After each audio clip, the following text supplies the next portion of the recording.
The question says which of the following have both polar and non-polar bonds? Very interesting question. Okay, we have to identify in which case both polar as well as non-polar bonds are present. Okay, non-polar bonds. How we can identify?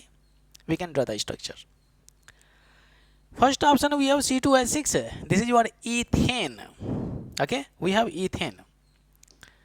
CH3 and CH3 is there. Okay, carbon carbon, you can mention like this also. Carbon carbon linkage is there. Carbon carbon linkage is there. There is no electronegativity difference, and if there is no electronegativity difference, it will be non-polar by nature. Okay, central element if you see, so it is non-polar by nature.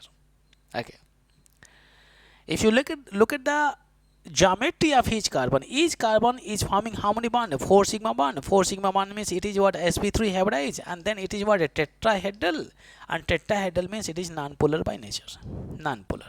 So each carbon is non-polar because it is sp3 hybridized. Okay, move on to the option B, NH4Cl. So polar in the sense, if positive and negative charge are present means it will be polar by nature. Otherwise we can say if dipole moment is non-zero, is not equal to 0, then it will be polar by nature. Two conditions are there.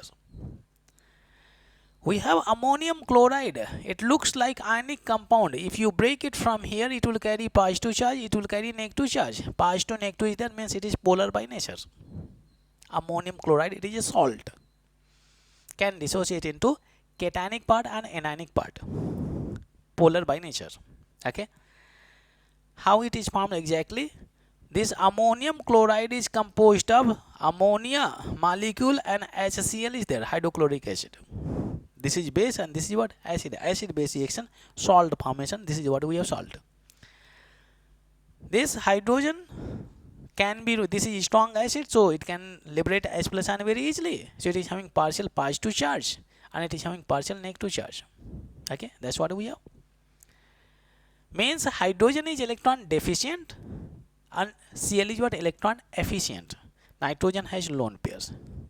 It will donate electron density to hydrogen. So hydrogen can form only one bond. So what will happen? Cl being more electronegative, it will pull the electron density, then Cl will carry negative charge. So what happens exactly? This nitrogen will combine with this hydrogen also. So nitrogen already has 3 hydrogen, one more hydrogen is coming, then 4 hydrogen. Since nitrogen is losing electron pair, it will carry positive charge. Since Cl is gaining electron density, it will carry negative charge. This is what we are getting. Okay, ammonium chloride, positive and negative. So polarity is there. We have polarity. Okay, polarity is there. Positive and negative, polarity. Now if we talk about, this is what? Polyatomic and ammonium ion. So if you draw the structure exactly, so we have this nitrogen. Okay, it is already attached to 3 hydrogen.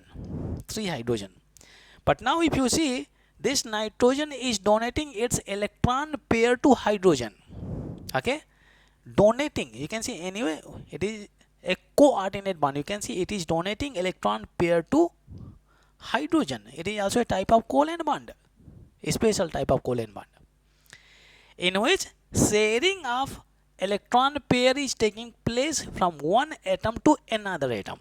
Sharing of electron pair is taking place from one atom to another atom. There is no mutual sharing.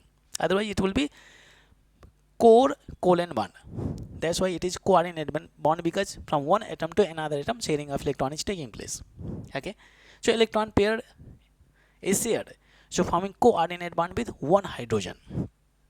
Okay, and this positive charge is placed over here at the top. This positive charge belongs to the central element, and then we have Cl minus ion is there.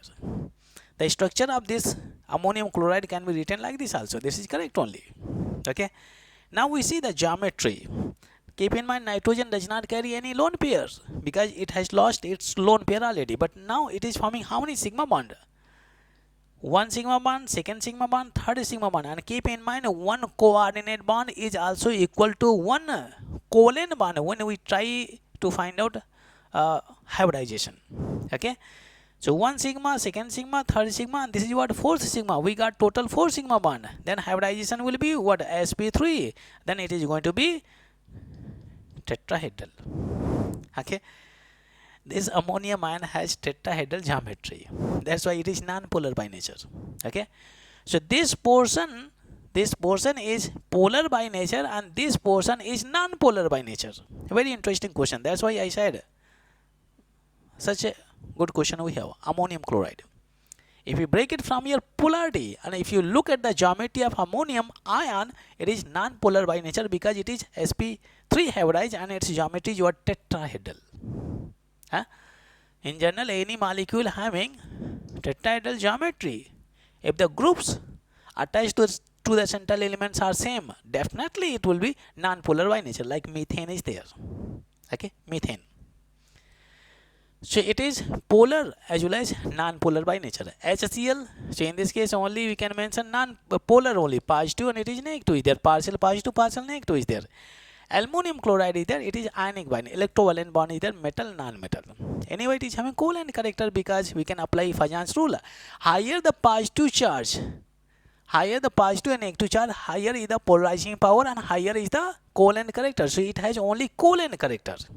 Okay, we have option B is correct. Very interesting question. If you like this video, please share and subscribe to the channel.